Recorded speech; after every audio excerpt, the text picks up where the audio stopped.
Hey guys, welcome to the Blog channel. My name is Michelle, and if you're new to this channel, please make sure to click that subscribe button. Definitely helps this small YouTuber page out. And basically what we talk about, if you're interested, is education, mostly education. My people know I'm all about that, but also life and fun things like adventure. I do like to travel a lot, so I'll be giving you guys more tips on kind of like those areas. But in this video specifically, we are going to talk about some ways to stay organized. 3 actually, if you want to be like specific. We talk about 3 ways that we're going to stay organized. And yes, this is for messy or like lazy people, because I myself used to be one of those people, and I've kind of gained these little tools for myself to, you know, be productive and stay productive, because in school it is important. If you like any of the tips, go ahead also to go and check out my Instagram page or my Twitter or my Snapchat page, where I'll ultimately be updating you guys more on these videos, and you guys decide what content to see here. And more importantly, I'm starting a new project where I'm going to be sharing one of your guys' stories on my page, because I'm all about motivation and inspiration, and I feel like you guys have it hard, and we all have it hard, but some of you guys have really good stories, and I want to share that with you weekly so that you guys can be inspired by one another and we can get to know each other more one-on-one. So if you guys are interested in that, go ahead and check out my Instagram. That's where all of this good information is going to be. So yeah, go ahead and do that. And nonetheless, let's get started with the video. Alrighty guys, my first tip to being a lot more organized is going to be to follow a path. Now what I mean by this is, let's have an example of cleaning our rooms. When cleaning our rooms, some people tend to start in like different areas, but for me it's really important to set myself into like a path. So I always go clockwise or counterclockwise, and basically you kind of just go segment by segment, not like by, oh, I see trash here, I see trash there, let's just do it all at once. No, I definitely follow a path, and in this way you kind of see progress going, and you can be like, oh, I got 50% of my room done, I just have a little bit more to go. Now when it comes to smaller things like maybe organizing your desk, you're going to want to start from left to right or right to left, whatever works, but the point here is that you're setting yourself into a path. And what's cool about this is that our mind in general likes to see progress, and this will get you to stay organized and understand what your cleaning ability is, or like what you do when you clean. When I clean, I know I clean counterclockwise, and that's kind of what I do. I don't just start somewhere random. It's better to be a little bit more strategic when you're doing stuff like organizing, because ultimately it will allow you to stay consistent with that. So that's my first tip, is to follow a path. Now the second tip is probably one of my favorites, because I get to be a little bit more creative, and that is to assign homes for certain groups of items. So let's take the example of maybe electronic items. This can be like headphones and random cables.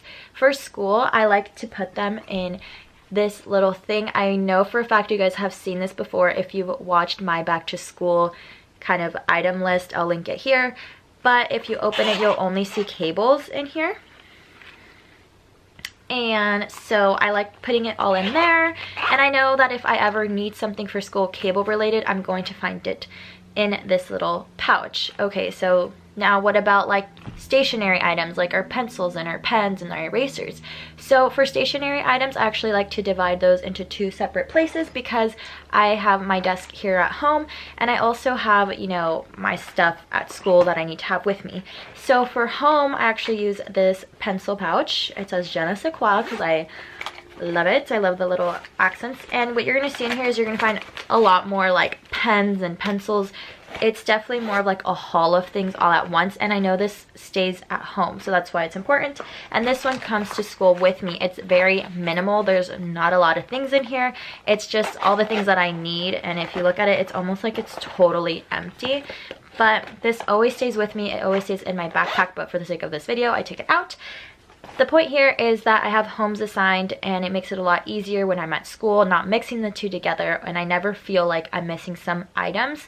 People think that this is like, whoa, you're super organized, but it's actually a lot easier than what it seems, and you don't have to be that like super organized person. Just have homes for everything, and that's kind of what this tip number 2 is about. Now the third tip that I have for my messy people is to get rid of things periodically. The reason why kind of mess accumulates is because sometimes there's just too much and we're not making space for the things that we actually need. So things that you want to get rid of periodically are definitely papers, notebooks, a lot of trash. Trash is something that you just want to get rid of periodically, and any items that aren't being effectively used in your everyday routine.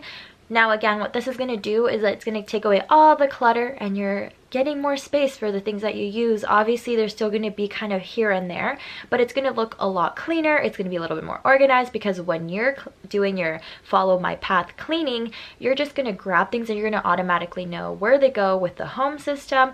And finally, you're just getting rid of all that clutter. A good tip is, for me, people say 6 months is kind of when they know that they should get rid of things if they haven't used it for 6 months. For me, I actually get rid of things in a 1 month to 3 month basis, because if I'm not using it in my everyday life, which is school and, you know, my work life, chances are I'm not going to need it for a while. I'm going to be going to school for another 1.5 years. I know for a fact that if I'm not using it for a month to 3 month period, I'm going to get rid of it. For papers for school, don't get rid of those until the end of the semester. But if you still have papers from last semester, that needs to go. Any notebooks, they have to go. Make that space open up for you so that it is a more productive space. So yeah, that's the final tip. Alright guys, those are my 3 easy tips for messy people so that they can stay organized. This is easy. It is easy to follow a path, to get rid of things periodically, and also to make things a home. That's the fun part, is being creative and what works well with you. If you guys liked these tips and found them to actually be easy, or you guys started using them, please let me know in the comments down below. Make sure to follow my Instagram account, where I'll be letting you guys know more about that project thing. I know I want to feature some of you guys, so make sure to do that. I have a special guest actually for the first one, and you guys will know more details of when that will be starting. But it is soon, so make sure you guys are in tune with all of that. Click that subscribe button for more, and I will see you guys in the next video.